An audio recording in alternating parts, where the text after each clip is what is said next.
السلام علیکم ورحمۃ اللہ وبرکاتہ۔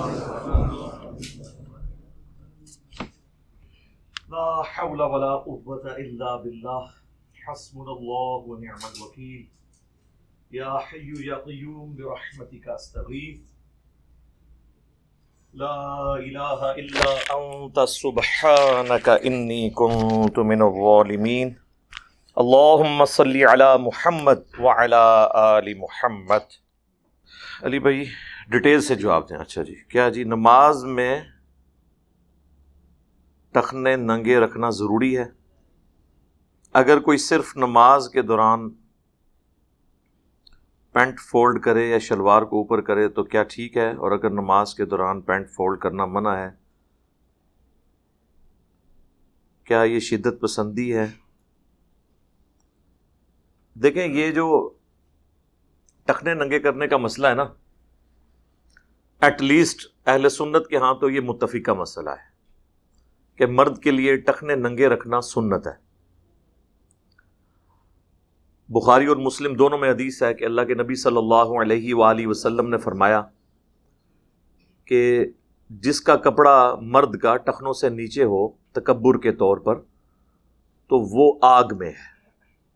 اسی طریقے سے صحیح مسلم میں ایک حدیث ہے کہ اگلے زمانوں میں ایک شخص تھا جو اپنی تہمت کو گھسیٹ کر چل رہا تھا، تکبر کی وجہ سے اللہ نے اسے زمین میں دھنسا دیا اور وہ قیامت تک اسی حالت میں دھنستا رہے گا، والعیاذ باللہ تعالی۔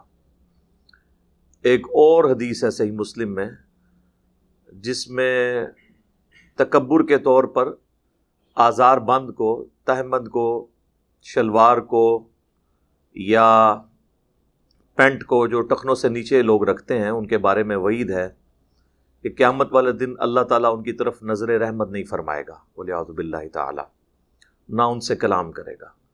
اس قسم کی کئی احادیث ہیں بخاری مسلم میں۔ آپ کو کمبائنڈ فارم میں مشکات کے اندر کتاب اللباس ایک چیپٹر ہے، اس کے اندر یہ ساری حدیثیں مل جائیں گی۔ اچھا، یہ جو ٹخنے ننگے کرنے والا ایشو ہے نا، اسپیسیفکلی نماز کے حوالے سے، تو اس میں ایک حدیث ہے جس کی صحت میں اختلاف ہے۔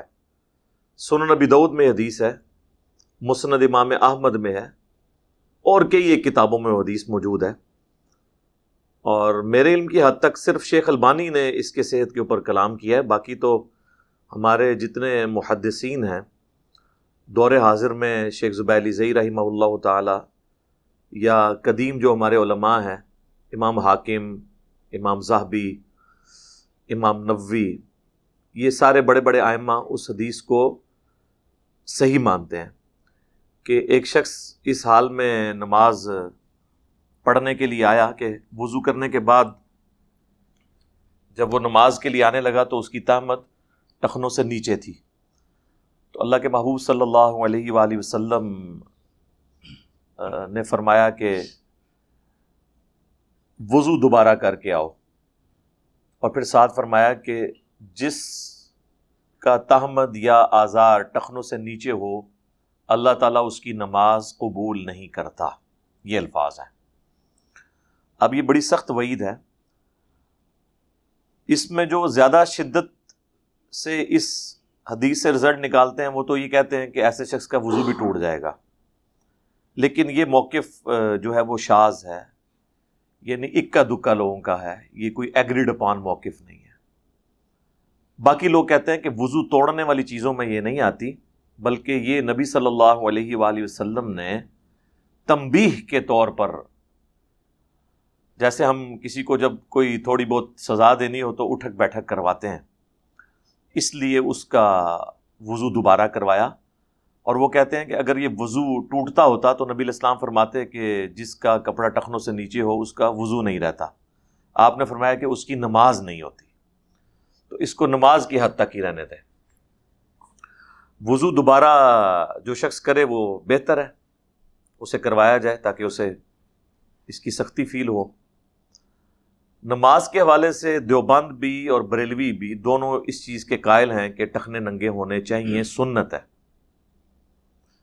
لیکن بریلویوں کا موقف یہ ہے کہ ٹخنے اگر ننگے نہ بھی ہوں نماز ہو جائے گی، مکروہ تنزیہی ہے، یعنی یہ چھوٹا مکروہ ہے جس پہ گناہ کا فتویٰ نہیں لگتا۔ بہتر یہ ہے کہ ٹخنے ننگے رکھے جائیں، لیکن یہ وہ سٹیٹمنٹ ہے جو ان کی جوڈیشری کی سٹیٹمنٹ ہے۔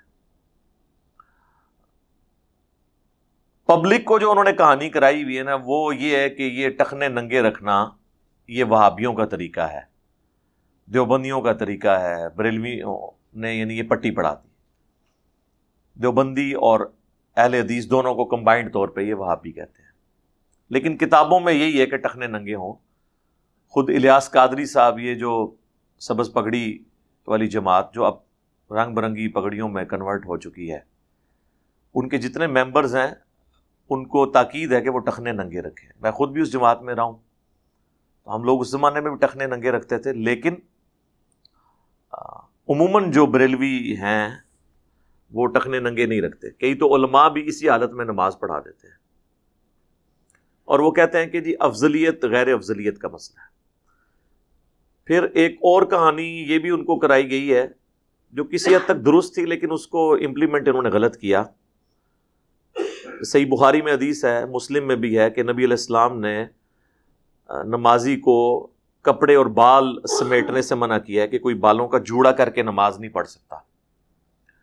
اگر کسی کے بہت گھنے بال ہیں نا تو ویسے وہ جوڑا کر کے رکھ سکتا ہے، لیکن نماز کے لیے اسے بالوں کو کھولنا ہوگا۔ اسی طریقے سے اگر اس نے کوئی آستین چڑھائی ہوئی ہے، اس کو بھی واپس کرنا ہوگا نارمل حالت میں۔ تو اس کی بنیاد پہ وہ کف صوف کا ایشو ڈرائیو کرتے ہیں، یعنی کپڑے کو موڑنا، کف صوف، یہ کف عربی کا لفظ ہے۔ تو کف صوف کا ایشو وہ کہتے ہیں کہ اگر کوئی شخص یعنی اس کو موڑ دیتا ہے نا کپڑے کو، یا اکٹھا کرتا ہے، تو یہ چونکہ منع ہے۔ اب اگر کسی کی پینٹ یا شلوار ٹخنوں سے نیچے ہے تو وہ کہتے ہیں آپ کو فولڈ کرنے کی، نیچے اس کے جو پانچے ہیں وہ موڑنے کی اجازت نہیں ہے۔ ایون وہ کہتے ہیں کہ یہاں سے بھی، یہ بریلویوں کی میں بات کر رہا ہوں، یہاں سے بھی جو ایسے کر کے فولڈ کرتے ہیں نا شلوار کو اوپر، وہ کہتے ہیں یہ منع ہے۔ شلوار اگر اوپر کرنی ہے تو پوری کھینچ کے اوپر کریں، کیونکہ کف صوف میں یہ چیز آ جائے گی۔ اسی طریقے سے پینٹ کرنی ہے تو پینٹ تو اوپر کھینچی نہیں سکتی، اس کا تو پہلے ہی پورا سا آسن ہوتا ہے۔ تو پھر جب ان سے پوچھا جائے کہ اگر ہم نیچے سے ٹخنے موڑ لیں، اس کے پانچے موڑ لیں ٹخنوں کو ننگا کرنے کے لیے پینٹ کے، تو وہ کہتے ہیں جی یہ تو کف صوف کا مسئلہ آ جائے گا، اور یہ بڑا گناہ ہے، یہ مکروہ تحریمی ہے۔ ٹخنے ڈھانپ کے رکھنا یہ مکروہ تنزیہی ہے، چھوٹا مکروہ، اور کپڑے کو موڑنا یہ بڑا مکروہ ہے۔ اب دونوں جو مکروہ ہیں ان میں سے ایک سے بچنا، بیک وقت ایک ہی سے بچا جا سکتا ہے، تو وہ کہتے ہیں بہتر یہ ہے کہ آپ کپڑے فولڈ نہ کریں، اس کو نیچے رہنے دیں تاکہ آپ بڑے گناہ سے بچ جائیں۔ اب یہ حدیثیں تو ظاہر ہے ان سے تو وہ صرف نظر کرتے ہیں، ان کے لیے تو اپنی وہ جو فتوے علماء نے لکھ دیے اسی کو فالو کر رہے ہوتے ہیں۔ تو یہ حدیث تو بالکل واضح ہے کہ بڑا مکروہ تو وہ ہوگا جس کے بارے میں وعید آئے گی۔ اس کے بارے میں کہیں وعید نہیں آئی ہے کہ جس کے جوڑا بندھا ہوا ہو یا کپڑا فولڈ ہو، اس کی نماز نہیں ہوتی۔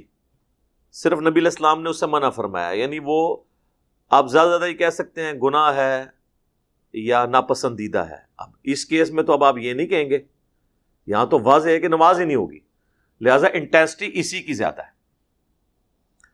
لیکن اس وقت تو آپ کو پتہ ہے یہ جتنے بھی شرعی مسئلے ہیں نا، یہ فرقوں نے گود لیے ہوئے ہیں۔ چھوٹا بچہ جس طرح گود میں لیتے ہیں، آپ کو پتہ ہے بچے کی کتنی حفاظت کرتا ہے انسان، تو یہ سارے فرقوں نے اپنے اپنے مسئلے گود میں لیے ہوئے ہیں۔ مثال کے طور پر اہل حدیث نے یہ مسئلہ گود لے لیا ہے کہ ہم نے ننگے سر نماز پڑھنی ہے، اور لوگوں کو بتانا ہے کہ مرد کی نماز ننگے سر ہو جاتی ہے، اور اگر ٹوپی بھی رکھنی ہے تو ہم نے اس کو ادھر رکھنا ہے اور بال آگے چھوڑنے ہیں، تاکہ پتہ چلے کہ یہ اہل حدیث نے ٹوپی پہنی ہوئی ہے۔ اسی طریقے سے دیوبند نے، خصوصاً تبلیغی جماعت نے یہ مسئلہ گود لے لیا ہے کہ جو ہماری جماعت میں آئے گا نا وہ مونچھیں صاف کرے، تاکہ یہ دور سے دیکھنے سے ہی پتہ چلے، اور ایک ٹوپی سخت والی پہنے، جالی والی ٹوپی نہ پہنے، سخت والی وائٹ کلر کی ٹوپی پہنے، تاکہ پتہ چلے کہ یہ ہماری جماعت کا بندہ ہے۔ اور بریلوی جو ہیں وہ ان کا سارا زور پگڑی کے اوپر ہوگا۔ آپ دیکھیں ان کے علماء کتنی رنگ برنگی قسم کی پگڑیاں پہنیں گے، جبے، دستاریں اور اس قسم کی چیزیں. پھر آپ تقریر کے انداز دیکھیں، ان کے نام دیکھیں، مسجدوں کے نام دیکھیں، تو اس میں سے ہی آپ کو سمیل آ جائے گی یہ کس فرقے کی مسجد ہے، یہ کیا کرنے جا رہے ہیں. تو اس طرح سب مسئلے گود لیے ہیں. تو یہ ٹخنوں والا مسئلہ بھی چونکہ گود لے لیا اسپیسیفکلی اہل حدیث نے کسی حد تک، دیوبند نے، تو بریلویوں نے پھر اس سے صرف نظر کرنا شروع کر دیا. اب الٹا انہوں نے باقاعدہ شعر و شاعری کی ہوئی ہے. ستھن چھوٹی گردن موٹی، یعنی یہ تبلیغی جماعت والوں کے لیے انہوں نے ایک شعر بنایا ہوا ہے پنجاب میں نا. ستھن کہتے ہیں یعنی آزار بند کو، شلوار کو یا پینٹ کو، یہ چھوٹی، گردن موٹی، یعنی یہ کھاتے بہت ہیں اس لیے ان کی گردن بہت موٹی ہے. ٹھیک ہے. گلے توا، یعنی وہ توا، وہ آپ کو پتہ نا جب جماعت چلتی ہے تو وہ کھانے پینے والا سارا سامان بھی ساتھ ہوتا ہے. سر تے اس طرح، یعنی سر پہ ٹینڈ کروائی ہوئی ہے. چک بسترا، یعنی بسترا بھی اٹھاتے ہیں ساتھ. تے کراؤ ٹینڈ، چلو رائے وینڈ. تو اس طرح پوری انہوں نے یعنی اپنا حلق کروا کے آپ رائے وینڈ پہنچے. تو اس طرح نشانی بنا دی. اور یہ آپ کو بتاؤں، یہ شعر و شاعری یا چند ایک سلوگنز یہ اتنے خطرناک ہوتے ہیں کہ بعض اوقات اگر سنت کے اگینسٹ یہ سلوگن پبلک میں عام کر دیے جائیں نا تو لوگ سنت کو جان بوجھ کے چھوڑ دیتے ہیں اس گالی سے بچنے کے لیے. جس طرح رفع الیدین کو پریکٹیکلی یہاں پہ حنفیوں نے گالی بنا دیا کہ یہ مکھیاں مارتے ہیں نعوذ باللہ، یا وہ بت رکھ کے آتے تھے تو اس لیے وہ رفع الیدین ہوتا تھا. یعنی اتنا کنڈیم کریں اس چیز کو کہ لوگ شرمائیں. لیکن یہ میرے دنیا میں چھوڑے جانے سے پہلے کی باتیں ہیں. ہاں، اب ایسا نہیں ہے کیونکہ ہم نے ٹرنز دا ٹیبل اوور کر دیا ہے اللہ کے فضل سے. اب لوگ فخر کے ساتھ اپنے معاملات کو لے کے چلتے ہیں. پھر ان چیزوں کے ساتھ انہوں نے گستاخیاں بھی جوڑ دی. یعنی جو بندہ اس طرح کرتا ہوا نظر آئے تو اس کو کہیں یہ گستاخ رسول ہے، اس کے بڑوں نے گستاخیاں کی ہیں. اب کوئی کہے نا کسی رفع الیدین کرنے والے کو گستاخ رسول، وہ کہے گا کٹو چشتی رسول اللہ، آؤ نا بچہ میدان انہیں دسنے کون گستاخ ہے. تو دم دبا کے بھاگیں گے یہ جنہوں نے 100 سال سے اسی بنیاد کے اوپر حسام الحرمین کی بنیاد پہ پوری ایک سمجھ لیں رول کیا ہے سب کانٹیننٹ پہ. تو انہی کی جو ایک سمجھ لیں ان کے ہاتھ میں ہتھیار تھا وہی ان کے لیے وبال جان بن گیا. تو یہ بھی انہوں نے اس مسئلے کو اس طریقے سے بنایا ہے. تو مرد کے لیے ٹخنے ننگا ہونا ضروری ہے. اگر پینٹ چھوٹی ہے اس کو نیچے سے فولڈ کریں نماز کے لیے، اس میں کوئی وبال نہیں ہے. اور جو لوگ عمومی حالت میں فولڈ فارم میں ہی پینٹ رکھتے ہیں ان کے لیے تو پھر کف صوف کا بھی مسئلہ نہیں ہے. یعنی فیشن کے طور پہ بھی آپ کو پتا ہے کافی عرصہ تک تو کرتے کی آستین بھی تقریباً 1.5-2 انچ یوں فولڈ کر کے رکھی جاتی تھی. وہ اس کی ڈیزائننگ کا حصہ ہوتا تھا. جس طرح آج کل ہماری جو شلوار ہے یہ اس کے پانچے بھی آپ کو پتا ہے بکرم ڈال کے وہ ڈبل کپڑا فولڈ ہوا ہوتا ہے، وہ اس کا حصہ ہوتا ہے. اسی طریقے سے ایک بندے نے پرماننٹلی پینٹ فولڈ کی ہوئی ہے. یعنی ایون ڈریس پینٹ بھی آپ دیکھیں وہ بھی اینڈ سے تو فولڈ ہوئی ہوتی ہے نا، تھوڑی سی اس کی وہ کریز بنائی ہوئی ہوتی ہے. تو وہ اس کی بلٹ ان اس ڈیزائن کا حصہ ہے. یہ کف صوف میں نہیں آئے گا. اگر کوئی شخص نے وہ فولڈ کر کے بھی ٹخنوں سے نیچے رہتا ہے تو کم از کم نماز کی حالت میں وہ ٹخنے ننگے رکھے. لیکن ہم اس کی ترغیب دلاتے ہیں کہ عام حالت میں بھی مرد کے لیے ٹخنے ننگے ہونے چاہیے. اب بعض لوگ اس میں یہ پلی لے لیتے ہیں کہ سیدنا ابو بکر صدیق رضی اللہ تعالیٰ عنہ کے بارے میں صحیح بخاری میں ایک حدیث ہے کہ انہوں نے کہا یا رسول اللہ میں کوشش تو کرتا ہوں صلی اللہ علیہ وآلہ وسلم کہ اپنا آزار بند ٹخنوں سے اوپر رکھوں، لیکن پھر بھی کبھی کبھار وہ ایک طرف سے ڈھلک جاتا ہے، مگر یہ کہ میں اسے پکڑ کے اوپر کر لیتا ہوں. تو یعنی وہ جو چند سیکنڈز کے لیے بھی نیچے ڈھلکتا تھا وہ اس کو بھی اپنے لیے وبال سمجھتے تھے. تو میں اس کا کیا سولوشن کروں؟ اب اس کا یہ بھی سولوشن بڑا مشکل ہے کہ آزار بند کو بہت چھوٹی سلوا لی جائے کہ جا کے گھٹنے ننگے ہونے شروع ہو جائیں. تو نبی الاسلام نے فرمایا کہ تم تکبر کے طور پر ایسا نہیں کرتے. یہ حضرت ابو بکر صدیق رضی اللہ تعالیٰ عنہ کی فضیلت میں حدیث لی ہے حضرت امام بخاری نے یہ بتانے کے لیے کہ تکبر سے آزاد ہونے کی گارنٹی سیدنا ابو بکر الصدیق رضی اللہ تعالیٰ عنہ وعلیہ السلام کو نبی علیہ السلام نے دی ہے۔ پھر امام بخاری نے یہ حدیث کتاب اللباس میں لی اور اس میں انہوں نے چیپٹر کی ہیڈنگ باندھی کہ اگر تکبر نہ ہو تو کپڑے کا ڈھلک جانا کیسا، اور اس سے یہ حدیث لی ہے، جس کی وجہ سے غامدی صاحب اور باقی لوگوں کا یہ موقف ہے کہ اگر تکبر نہ ہو، ایون غامدی صاحب کا نہیں، پرانے اسلاف میں بھی امام نووی جو ہیں جنہوں نے ریاض الصالحین لکھی ہے، 676 ہجری میں فوت ہوئے، آج سے آلموسٹ 800 سال پہلے، ان کا بھی یہی موقف ہے کہ اگر تکبر نہ ہو اور کسی کا کپڑا ٹخنوں سے نیچے ہو تو اس میں کوئی گرفت نہیں ہے۔ لیکن ابو داؤد میں ایک اور حدیث ہے جس میں نبی علیہ السلام نے فرمایا کپڑوں کا ٹخنوں سے نیچے ہونا ہی تکبر ہے۔ تو تکبر کی ڈیفینیشن نبی علیہ السلام نے خود کر دی ہے، اب اس میں بھاگنے کی گنجائش نہیں ہے۔ دوسرا، سیدنا ابو بکر صدیق رضی اللہ تعالیٰ عنہ نے حضور علیہ السلام سے یہ نہیں کہا کہ میں ٹخنوں سے نیچے کپڑا رکھتا ہوں، وہ کہتے ہیں میں کوشش کرتا ہوں کہ اوپر رہے، بعض اوقات تھوڑی دیر کے لیے، جس طرح کہ مطلب ان کے سیرت کی کتابوں میں ملتا ہے کہ ان کا پیٹ تھوڑا بڑھ گیا تھا، اس کی وجہ سے سلپ ہو جاتی تھی کبھی تامد، مگر یہ کہ میں اس کو کنٹرول کر لیتا ہوں۔ انہوں نے یہ نہیں کہا کہ میں رکھتے ہی نیچے ہوں، یہ تو چیز ہی کوئی اور ہے، اس سے یہ کہنا کہ وہ نیچے رکھتے تھے تو بالکل غلط ہے۔ انہوں نے تو اس میں کہا ہے مگر یہ کہ میں اسے سنبھال کے اوپر کر لیتا ہوں، پھر بھی اگر تھوڑے لمحے کے لیے بھی چلی جائے اس پہ تو میرے پہ گرفت نہیں ہوگی، یعنی اتنا تقوی کا لیول۔ تو آپ فرمایا کہ تم وہ جو نیچے ہوتا ہے نا، وہ تم تکبر کے طور پہ نہیں کرتے، یعنی وہ خود بخود ہوتا ہے۔ یہ تو حضور نے نہیں کہا کہ بھی نیچے ہی رکھ لے، بار بار اتنے ہی نہ کرنا پوے۔ اچھا، یہ سارے مسئلے مردوں کے لیے ہیں، عورت کے لیے ضروری ہے کہ وہ ٹخنوں سے نیچا رکھے۔ حتیٰ کہ ابو داؤد میں حدیث ہے کہ ایک عورت تھی تو اس نے کہا کہ میں جب مدینہ شریف میں اس طرح چل کے مسجد تک آتی ہوں تو ہزار بند جو نیچے ہوتا ہے وہ زمین کے ساتھ رگڑ کھاتا ہے، تو وہ پاکی ناپاکی کا ایشو رہتا ہے۔ تو نبی علیہ السلام نے فرمایا کہ جب تم کسی اس طرح ناپاک جگہ سے گزرتی ہے، اس کے بعد کوئی پاک جگہ بھی آتی ہے، انہوں نے کہا آتی ہے، یعنی مٹی، پہلے کسی گندی جگہ کی مٹی لگی، لیکن یہ گیلی مٹی کی بات نہیں ہو رہی، خشک، اس کے بعد پاک جگہ کی مٹی لگی، تو آپ نے فرمایا جو بعد والی مٹی جو اس کو لگتی ہے وہ اسے پاک کر دیتی ہے، اس کو اوپر کرنے کی اجازت نہیں دی آپ نے عورت کے لیے۔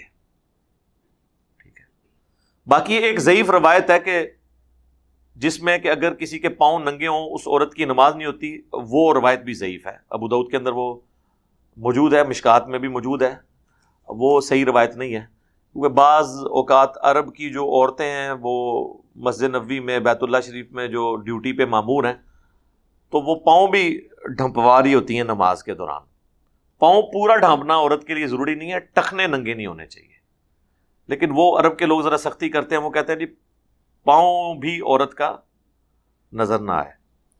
بلکہ وہاں تو آپ نے دیکھا جو ڈیوٹی پہ گیٹس پہ عورتیں بیٹھی ہوتی ہیں، انہوں نے تو ہاتھ میں بھی دستانے وہ کالے پہنے ہوتے ہیں، حالانکہ یہ کلائی سے لے کے آنورڈ یا ٹخنوں سے نیچے ان جگہوں کا پردہ نہیں ہے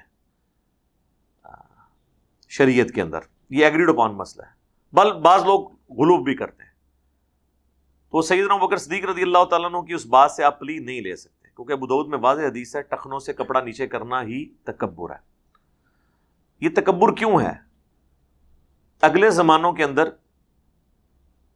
بادشاہ جو ہیں وہ بڑے بڑے لباس پہنا کرتے تھے، لباس ظاہر ایک مہنگا آئٹم ہوتا تھا، پھر بادشاہوں کے لباس تو آپ کو پتہ ہے، تو وہ اپنا روب ڈالنے کے لیے اپنی رعایا کے اوپر بڑی بڑی گونے پہنتے تھے جو پیچھے لٹک رہی ہوتی تھی، زمین سے وہ ربڑتی ہوئی جس کو کہتے ہیں، رگڑ کھاتی ہوئی آتی تھی، جن کی بہت لمبی ہوتی تھی، وہ پیچھے سے لوگ کھڑے ہوئے ہوتے تھے یوں کر کے، اس کو 8-8 10-10 بندوں نے ان کا وہ گون اٹھایا ہوتا تھا، ان کو کہا جاتا تھا ٹیل کیریئر، یعنی اس کی جو دم نکلی ہوئی ہے اس کو کیری کرنے والے، اسی کی ایبریویشن ہے ٹی سی، ٹیل کیریئر، کہتے ہیں ٹی سی کردہ ہے، خوش آمدی، وہ سارے ٹی سی کرنے والے لوگ ہوتے تھے، ٹیل کیریئر۔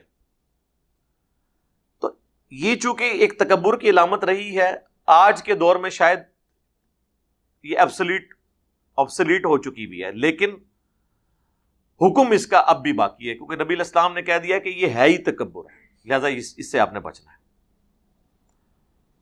اس پہ میری ویسے ڈیٹیل ویڈیوز آلریڈی ریکارڈڈ ہیں، میں نے کافی دیر اس کے اوپر لگا دی ہے کیونکہ یہ مسئلہ بہت لوگ پوچھتے ہیں، تو میں نے کہا چلیں اب ظاہر ہے میں نے وہ رٹی رٹائی باتیں تو نہیں، جو بھی اللہ تعالیٰ دماغ میں ڈال دیتا ہے، شرح صدر کرتا ہے، وہ میں بیان کر دیتا ہوں۔ ایک حدیث بڑی رکت انگیز ہے صحیح بخاری کے اندر۔ سیدنا عمر کو آپ کو پتہ ہے صحیح بخاری میں ان کی شہادت کا واقعہ بڑی تفصیل کے ساتھ آیا ہے، کئی صفحوں میں پھیلی ہوئی حدیث ہے۔ ان کو جب زخم لگا تو 2-3 دن کے بعد جو طبیب تھے، ڈاکٹرز، انہوں نے بتا دیا کہ آپ نہیں بچ پائیں گے، کیونکہ معدہ اتنا کٹ گیا تھا کہ جو چیز بھی وہ کھاتے تھے وہ نکل جاتی تھی، اور سخت تکلیف کے عالم میں تھے۔ جب تھوڑی بہت ہوش آتی تھی تو وہ نماز کے بارے میں پوچھتے تھے، اور پھر ساتھ فرماتے تھے نماز کے بغیر بندہ کس کام کا۔ تو اسی دوران لوگ ان کی آپ سمجھ لیں عیادت کے لیے، کیا آخری زیارت کے لیے آ رہے تھے۔ ابھی تو مطلب سانسیں تو چل رہی تھیں، لیکن ظاہر لوگوں کو پتہ چل گیا کہ اب یہ بچیں گے نہیں۔ تو جس طرح یہاں پہ بھی ہوتا ہے جب کسی بوڑھے بندے کا آخری وقت قریب آتا ہے یا ڈاکٹر جواب دے دیتے ہیں تو اس کے رشتہ دار آ کے ملنا شروع کر دیتے ہیں اس کو۔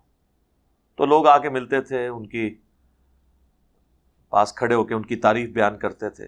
جب لوگ ان کی تعریف بیان کرتے تو حضرت عبداللہ ابن عباس نے کہا کہ آپ کی وجہ سے اللہ نے اسلام کو اتنی عزت دی۔ انہوں نے کہا کہ میری تو خواہش ہے کہ میری نیکیاں اور گناہ برابر ہو جائیں، میں برابر بھی چھوٹ جاؤں، تو یہ بھی بہت بڑی سعادت ہے میرے لیے۔ یعنی آپ اندازہ کریں ایک شریف آدمی کتنا اللہ سے ڈرنے والا ہوتا ہے۔ اسی دوران صحیح بخاری کے الفاظ ہیں کہ ایک نوجوان آیا جس کا ازار بند ٹخنوں سے نیچے تھا، تو جب وہ واپس جانے لگا نا تو سیدنا عمر نے اسے مخاطب کر کے کہا کہ بیٹا اپنی ازار کو اوپر کر لو، یوں تمہارے کپڑے بھی پاک رہیں گے اور یہ تمہارے رب کی خوشنودی کا باعث ہے۔ اب یہ ایشو اتنا کریٹیکل ہے کہ سیدنا عمر مرض الموت میں ہے، سخت تکلیف میں ہے، اس حالت میں بھی انہوں نے اس نوجوان کو اس معاملے پہ ٹوکا۔ اگر یہ ہلکا معاملہ ہوتا تو وہ جانے دیتے۔ جو بندہ اتنی تکلیف میں بیٹھا ہو نا، وہ چھوٹے موٹے معاملات کو نہیں باردر کرتا کہ اس نے ننگے سر نماز کیوں پڑھی ہے، ٹھیک ہے، اس نے جو ہے وہ سرخ رنگ کا کرتا کیوں پہنا ہوا ہے۔ یہ چھوٹی موٹی باتیں مولوی نکالتے رہتے ہیں نا باتیں۔ اتنی تکلیف میں ایک کریٹیکل ایشو، انہوں نے کہا یہ تمہارے رب کی خوشنودی کا باعث ہے اور یوں تمہارے کپڑے بھی پاک ہوں گے، اے نوجوان اپنے تہمد کو اوپر کر لو۔ تو میرا خیال ہے یہ حدیث کافی ہے یہ چیز بتانے کے لیے کہ اس کی انٹینسٹی، اس کی سختی شریعت کے اندر کتنی زیادہ ہے مرد کے لیے کہ اس کے ٹخنے ننگے ہوں۔ ڈاکٹر ذاکر نائک نے آج سے تقریباً کوئی 15-20 سال پہلے ایک لیکچر دیا تھا انگلش میں، if label shows your intent wear it. اگر گیٹ اپ یا لیبل یہ بتائے کہ آپ کس کمیونٹی سے تعلق رکھتے ہیں تو اس کو اڈاپٹ کریں۔ اس میں انہوں نے کہا تھا کہ مسلمان مرد کی 2 نشانیاں ہیں، نمبر 1 ٹخنوں کا ننگا ہونا، اور نمبر 2 سر کا ڈھانپ کر رکھنا، چاہے ٹوپی کے ذریعے ہو، چاہے رومال کے ذریعے، پگڑی کے ذریعے، یہ ایک مسلمان کی نشانی ہے۔ لیکن اس میں بھی سر کا ڈھانپنا گناہ کے لیول کی چیز نہیں ہے، ننگے سر ہونا، لیکن ٹخنوں والا مسئلہ جو ہے یہ سخت ہے۔ آپ دیکھ لیں ڈاکٹر ذاکر نائک سے زیادہ کس کا ایکسپوئر ہے انٹرنیشنل لیول پہ، دنیا کے کس ملک میں وہ نہیں گئے ہیں، لیکن انہوں نے کبھی بھی آر محسوس نہیں کیا۔ ان کی پینٹ بھی ٹخنوں سے اوپر ہوتی ہے، تو کوئی فرق پڑ جاتا ہے۔ لوگ سمجھتے ہیں کہ، اور یہ ہمیں پڑھایا بھی جاتا ہے کہ اچھی جوتی، اچھے کپڑوں سے کسی کی عزت ہوگی۔ اچھے کپڑے، اچھی جوتی سے اگر کسی کی عزت ہوتی ہو تو پھر سب لوگ ہی عزت کمال ہے۔ آپ کی عزت آپ کے ٹیلنٹ کی وجہ سے ہوگی، آپ کنٹریبیوٹ کیا کر رہے ہیں، چاہے آپ سادہ کپڑوں میں بھی ہیں، اس سے کوئی فرق نہیں پڑتا۔ اور نہ کسی سے شرم محسوس کرنی چاہیے سنت پر چلنے کے اعتبار سے۔ کوشش کریں کہ سنت پہ عمل کریں۔ بہرحال پھر بھی اگر کوئی بہت زیادہ ہی کسی کے لیے مسئلہ خراب ہے تو نماز کی حالت میں کم از کم وہ ٹخنوں سے اوپر کر لے، اور اس حالت میں شلوار اگر وہ یہاں سے فولڈ بھی کرتا ہے نیچے سے یا اوپر سے تو اس کے اوپر کوئی شرعی گرفت نہیں ہوگی، کیونکہ یہ اب مسئلہ فرقہ واریت سے جڑا ہوا ہے، اس لیے وہ آپ کو پٹیاں تو بڑے لوگ پڑھائیں گے۔ مفتی اکمل صاحب نے بھی اس کے اوپر بڑا کلام کیا، بڑا سمجھایا، اور اس میں اس حد تک انہوں نے غلو کیا کہ وہ کہنے لگے کہ دیکھیں کوئی اللہ تعالیٰ کو یہ پسند نہیں ہے کہ آپ کے ٹخنے ننگے ہوں، ورنہ تو موزہ اور جراب پہننے کے اوپر بھی پابندی ہوتی۔ یہ آپ کس کو بات بتا رہے ہیں؟ رسول اللہ کو بتا رہے ہیں نا، کہ آپ ہمیں ترغیب نہ دلائیں ٹخنوں کے ننگا کرنے کی، اور اس میں آپ مثال دے رہے ہیں اس کی جراب کی اور موزوں کی، تو یہ مثال بالکل غلط ہے۔ نبی علیہ السلام نے فرمایا کہ کسی مرد کے لیے یہ ناپسندیدہ چیز ہے کہ اس کی آزار بند ٹخنوں سے نیچے لٹک رہی ہو۔ تو جراب کیا اوپر سے نیچے لٹک رہی ہوتی ہے یا پاؤں پہ پہنی جاتی ہے؟ موزے پاؤں میں پہنے جاتے ہیں، یہ اوپر سے باندھ کے لٹک نہیں رہے ہوتے۔ تو یہ دو بالکل ڈیفرنٹ چیزوں کو مکس کر کے ایک سنت کی نفرت دل کے اندر ڈالنا اور کہنا جی ٹخنے ننگے۔ ٹخنے ننگوں سے مراد ہم یہ لیتے ہیں کہ جو آپ نے آزار بند باندھی ہوئی ہے وہ ٹخنوں سے نیچے لٹک نہ رہی ہو، ٹخنوں کو اس نے ڈھانپا ہوا نہ ہو، آزار بند نے۔ یہ جرابوں اور موزوں کے لیے ہم بات نہیں کر رہے ہوتے، لیکن اب جب انہوں نے نفرت پیدا کرنی ہے تو اس میں اس قسم کے چٹکلے چھوڑ دیں گے۔ اس لیے میں کہتا ہوں کہ اکثر علماء نے داڑیاں رکھی نہیں ہوئی ہیں، داڑیاں لٹکائی ہوئی ہیں، یعنی وہ ایک گیٹ اپ دینداری کا اڈاپٹ کیا ہوا ہے، اندر سے وہ اپنے فرقے کے دائی ہیں، نبی علیہ السلام کے سنت پہ عامل نہیں ہیں، اور اس امام میں سارے ننگے ہیں۔ میں آپ کو بتاؤں آج بریلوی اگر اناؤنسمنٹ کر دینا کہ کل سے ہم ننگے سر نماز پڑھیں گے، آپ دیکھیں گے اہل حدیثوں نے پگڑیاں باندھ لینی ہیں۔ ہاں ویسے ان کو پتہ ہے پگڑی سنت ہے، جب ان کے حنفیوں سے مناظرے ہوتے ہیں تو یہ پھر مسلم شریف کی وہ حدیث پیش کرتے ہیں کہ نبی علیہ السلام نے جو ہے وہ پگڑی کے اوپر مسح کیا، تو اس سے صرف پگڑی کا مسح ثابت نہیں ہوتا، پگڑی پہننا بھی ثابت ہوتی ہے۔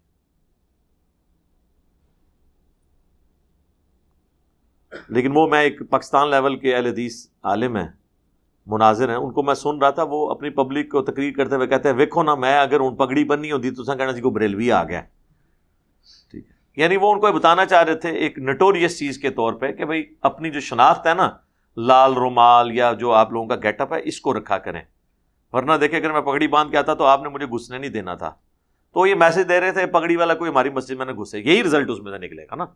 اب جب یہ باتیں کرتے ہیں کہتے ہیں نا کہ وہ جملہ جو بولا اس میں یہ انہوں نے کوئی نہیں کہا تھا، جملے میں جو کچھ نہیں کہا ہوتا نا وہی تو ہم ایکسپلور کرتے ہیں، اور اسی سے دنیا میں چینج آئی ہے۔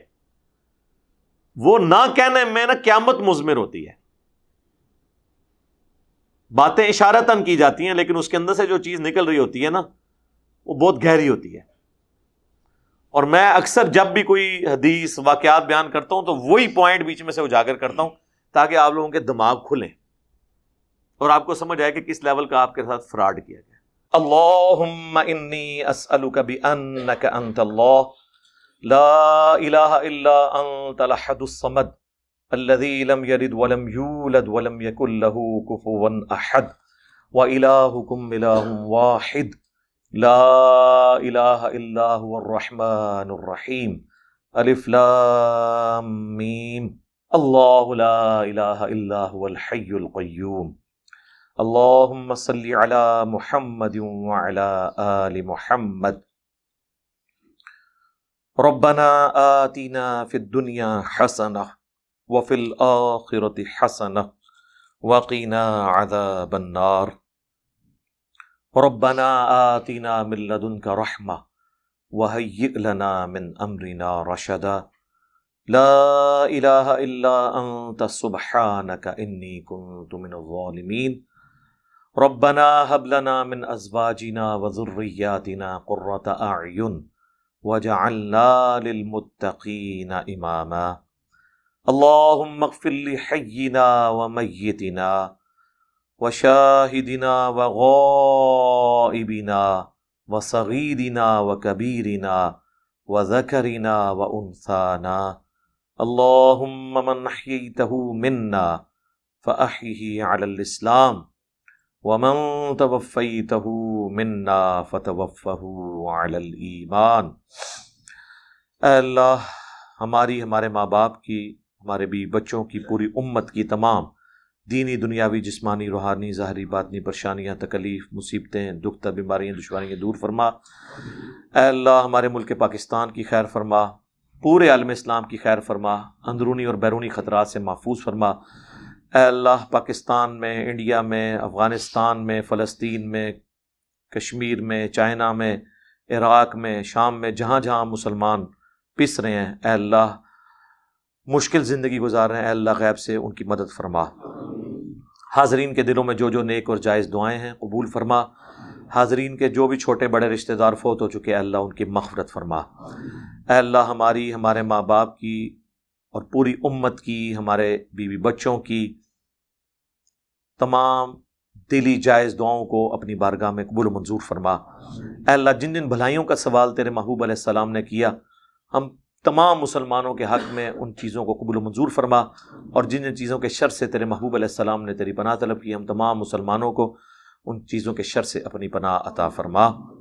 سبحان ربک رب العزت عما یصفون وسلام علی المرسلین والحمد للہ رب العالمین، وصلی اللہ علی النبی الکریم وعلی آلہ واصحابہ اجمعین الی یوم الدین۔